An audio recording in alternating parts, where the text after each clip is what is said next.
Are you coming to New York and want the perfect day planned? Maybe you're just spending one day here. Well, don't worry, I got you covered, because in today's guide, I'm going to show you how to have the perfect one day here in New York City.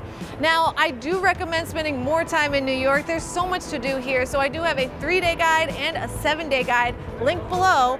Or I'm excited to now announce I now offer customized itinerary planning, so a member of my team can help you make the best trip to New York ever. All of the information is below, but for now, let's get to our perfect one day in NYC.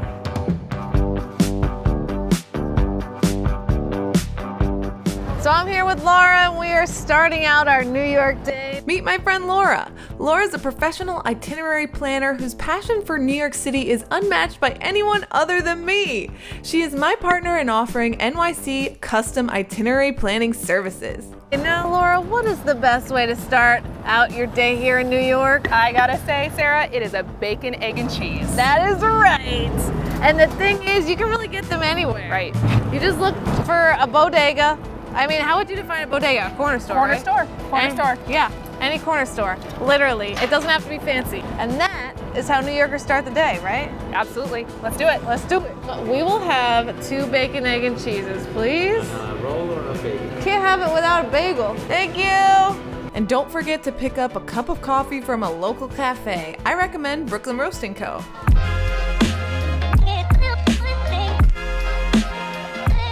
You gotta see the city from above. Yes.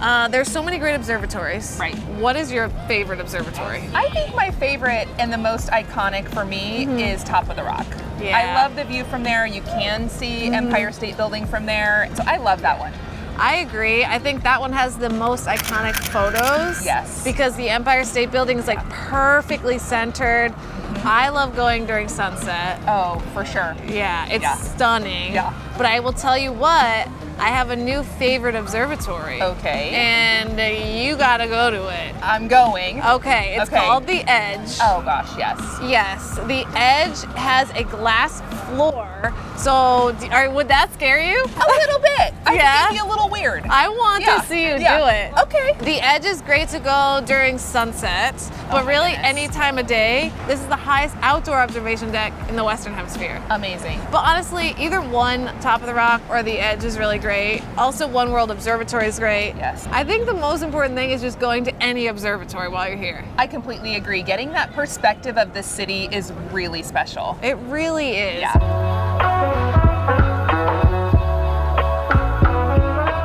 So now we're here at Central Park. I feel like you can't really do a trip to New York without visiting Central Park. I completely agree. It's so iconic, and there's so many things to do here. Like, what are some of your favorite things to do in Central Park? I think one of my favorite things is to walk up to the Bethesda fountain. I love, there's usually artists up there, there's people playing violin or saxophone or drum lines. It's just really beautiful up there. So gorgeous. Yeah, the Bethesda Terrace is like so iconic, and it's so photogenic.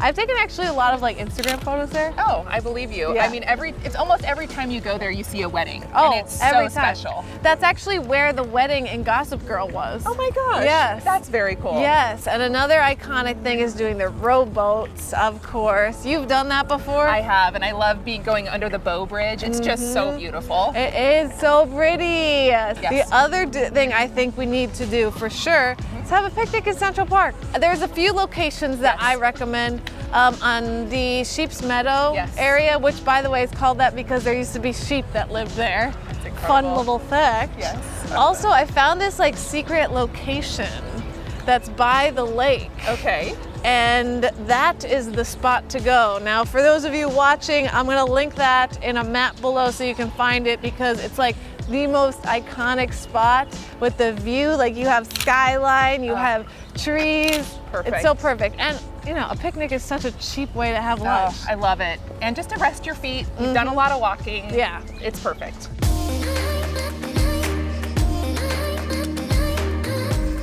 I recommend listening to audiobooks while you travel here. It just makes the time fly by while simultaneously creating a really relaxing environment. Maybe you're taking the train here, maybe you're taking a plane here. Either way, you're gonna have a lot of time where you're just kind of like sitting around on your way to New York or back. I recommend using Chirp to get your audiobooks. They're an audiobook retailer that offers amazing limited time audiobook deals. There are hundreds of audiobooks to choose from and they are up to 95% off. And what makes them even better is there's no subscription fee or monthly commitment unlike other retailers. Simply try it out and go. One of my favorite books is The Great Gatsby. It just shows the story of the Jazz Age New York and all of the glitz and glamour. You can listen to that audiobook with Chirp and it's not expensive. They also have great limited time deals. Right now you can get Rebecca by Daphne du Maurier for only $4.99. If you use the code SarahFunk5, you're gonna get $5 off your first order. So thank you so much, Chirp, for sponsoring this video and keeping the glamour in life alive. We are here at a very special place. We are here at the Grande Boucherie in Midtown. It is beautiful in here, emulating a French square. It's so gorgeous. It's Parisian, Art Nouveau style, and this restaurant I love. Amazing steak. If you are a steak lover, don't miss this spot. But there are a few other places in the area that I think are worth going to. Le Bernardin is right down the street. That's a 3 Michelin star restaurant and it's been a 4-star review of the New York Times since it opened nearly 30 years ago.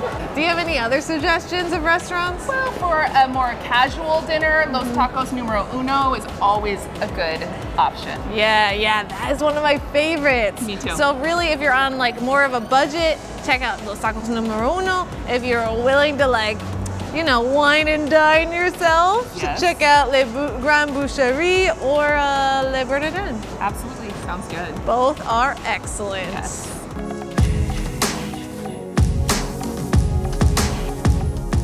So we're here in Times Square, not a place most New Yorkers love, but this is where Broadway is. So of course we're here. Now, what are your favorite Broadway shows? Gosh, it's really hard to pick. I think my most recent favorite that I've seen is Jagged Little Pill. The music is just epic.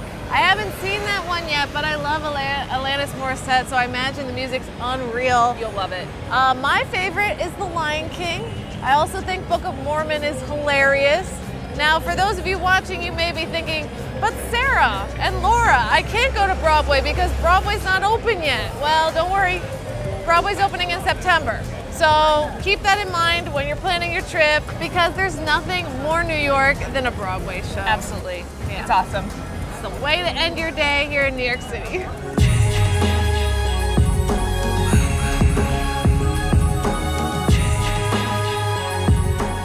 So thanks for joining us. This is what we think is a perfect one-day itinerary in New York. Of course, there are tons of things left out of this because New York is freaking humongous, so you can't fit everything in it. Now, if you are coming for 3 days or 7 days, check out my guides. Those are linked below. Or if you want a more custom private experience, we can actually put together a perfect little itinerary for you. But that is it.